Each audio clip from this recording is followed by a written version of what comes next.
लाल भोपळ्याची भाजी आणि कोशिंबीर तयार करूया। त्यासाठी मी भोपळा साल काढून चिरून घेतलाय। कढई गरम करायला ठेवली। 1 चमचा साजूक तूप गरम करून घेतले। त्यामध्ये जिरं टाकून त्याचा तडका तयार केला। हिरवी मिरची टाकून घेतली, परतून घेतली। त्यासोबतच अर्धा चमचा हिंग टाकून घेतलाय, कोथिंबीर टाकली आणि त्यासोबतच आपण चिरून घेतलेला भोपळा टाकून 2 मिनिट परतून घेतला। नंतर झाकण टाकून वाफ येऊ द्यायची।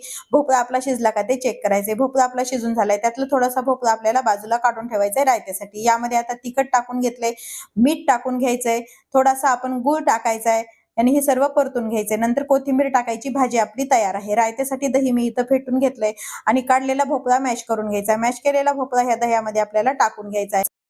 चवीपुरतं मीठ टाकायचंय, पिठी साखर टाकायची। त्यासोबतच यामध्ये भाजून साल काढलेले शेंगदाण्याचा कूट टाकून घ्यायचा आहे, कोथिंबीर टाकायची। हे सर्व जिन्नस मिक्स करायचे। तडक्यासाठी इथे एका कडल्यामध्ये तूप गरम केले, जिरे टाकायचे, तडका तयार करायचा, कोशिंबीर वरती टाकून घ्यायचा, मिक्स करायचं।